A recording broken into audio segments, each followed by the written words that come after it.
राजनीतिक हत्या क्या है, आखिर क्यों दिया जाता है अंजाम? हरियाणा के झज्जर में इंडियन नेशनल लोकदल के प्रदेश अध्यक्ष और बहादुरगढ़ से पूर्व विधायक नफे सिंह राठी की सरेआम गोली मारकर हत्या कर दी गई। 5 हमलावरों ने नफे सिंह की कार को घेर कर अंधाधुंध गोलीबारी की। इसमें नफे सिंह के प्राइवेट सिक्योरिटी गार्ड की भी मौत हो गई। हत्याकांड में पूर्व विधायक नरेश कौशिक समेत 7 लोगों के खिलाफ नामजद और कुछ अन्य अज्ञात के खिलाफ मामला दर्ज किया गया है। इसके बाद कांग्रेस, INLD समेत तमाम विपक्षी दलों ने कानून और व्यवस्था को लेकर हरियाणा के मनोहर लाल सरकार पर जमकर निशाना साधा। वहीं राज्य सरकार ने मामले की गहराई से जांच और आरोपियों को जल्द गिरफ्तार करने के लिए CBI जांच की सिफारिश कर दी है। नफे सिंह राठी के बेटे एवं बहादुरगढ़ नगर परिषद के सदस्य जितेंद्र सिंह राठी ने इसे राजनीतिक हत्या करार दिया है। इस तरह की पॉलिटिकल किलिंग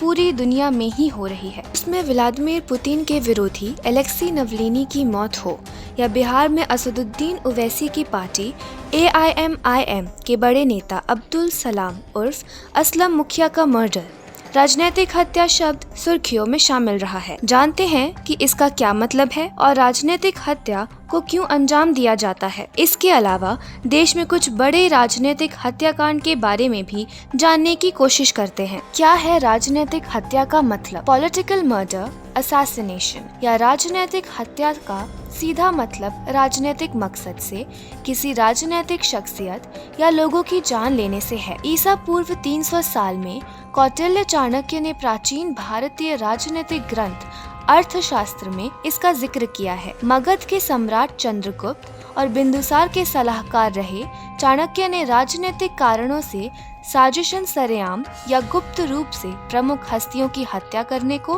राजनीतिक हत्या बताया था। बाद के मध्ययुगीन काल में कई राजाओं को जहर देकर या धोखे से हत्या करना आम बात थी। द न्यूयॉर्क टाइम्स में अब्राहम लिंकन की हत्या का उदाहरण देते हुए अक्सर राजनीतिक कारणों से अचानक या गुप्त हमले द्वारा हत्या और हत्या के प्रयास के अलावा प्रतिष्ठा को कम या खत्म करने को राजनीतिक हत्या करार दिया है।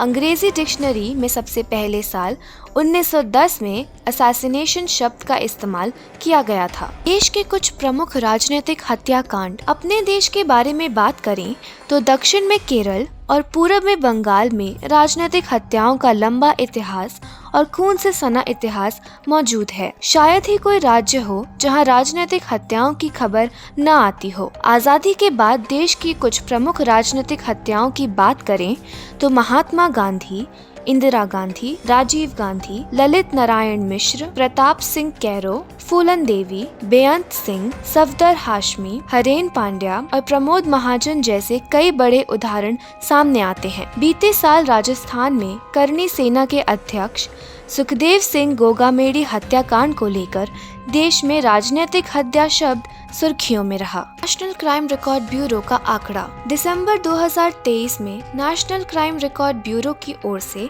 जारी साल 2022 के आंकड़ों को देखें तो देश में राजनीतिक कारणों से हत्या की सबसे अधिक वारदात झारखंड में दर्ज की गई। क्राइम इन इंडिया 2022 रिपोर्ट के मुताबिक पूरे देश में राजनीतिक कारणों से 59 हत्याएं रिपोर्ट हुई। इनमें सबसे ज्यादा 17 राजनीतिक हत्याएं झारखंड में हुई। रिपोर्ट के मुताबिक उत्तर प्रदेश, तेलंगाना और त्रिपुरा में राजनीतिक हत्या की सबसे कम घटनाएं रिकॉर्ड की गईं। इन तीनों राज्यों में राजनीतिक कारणों से हत्या का एक मामला दर्ज किया गया। झारखंड के बाद बिहार और ओडिशा में राजनीति से प्रेरित हत्या की 8 वारदातें हुई। केरल में 7, आंध्र प्रदेश और तमिलनाडु में 4 और कर्नाटक में राजनीतिक हत्या की 2 घटनाएं सामने आईं। इससे पहले NCRB को बंगाल सरकार की ओर से राज्य में राजनीतिक हिंसा और हत्या की घटनाओं के बारे में गलत आंकड़े दिए जाने की खबर भी आई थी। सूचना के अधिकार RTI कानून के तहत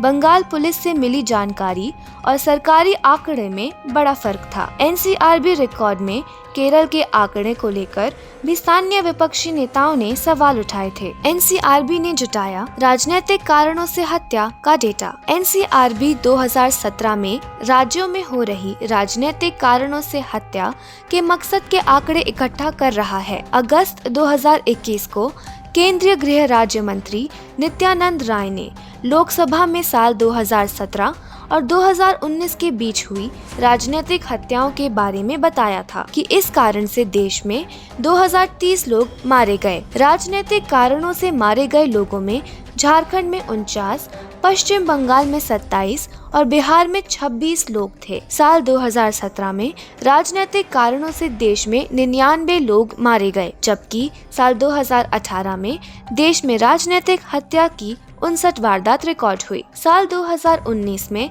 सियासी वजहों से 72 लोग मारे गए थे। ऐसी वारदात को क्यों अंजाम दिया जाता है? साल 1993 में वोहरा कमेटी की रिपोर्ट और साल 2002 में संविधान के कामकाज की समीक्षा करने के लिए गठित राष्ट्रीय आयोग NCRWC की रिपोर्ट में साफ तौर पर माना गया है कि भारतीय राजनीति में गंभीर आपराधिक बैकग्राउंड वाले लोगों की गिनती बढ़ रही है। लोकसभा चुनाव 2009 से लोकसभा चुनाव 2019 के बीच एक दशक में ऐसे सांसदों की संख्या में कुल 109% की बढ़ोतरी देखने को मिली। गंभीर आपराधिक मामलों में बलात्कार, हत्या का प्रयास, अपहरण, महिलाओं के खिलाफ अपराध आदि शामिल हैं। राजनीति का यह अपराधीकरण देश में राजनीतिक हत्याओं की परिपाटी की यह एक बड़ी वजह है, क्योंकि इसके चलते समाज में भी बाहुबल और धन बल के साथ हिंसा की मानसिकता को बढ़ावा मिलता है। हालांकि राजनीति के अपराधीकरण को रोकने के लिए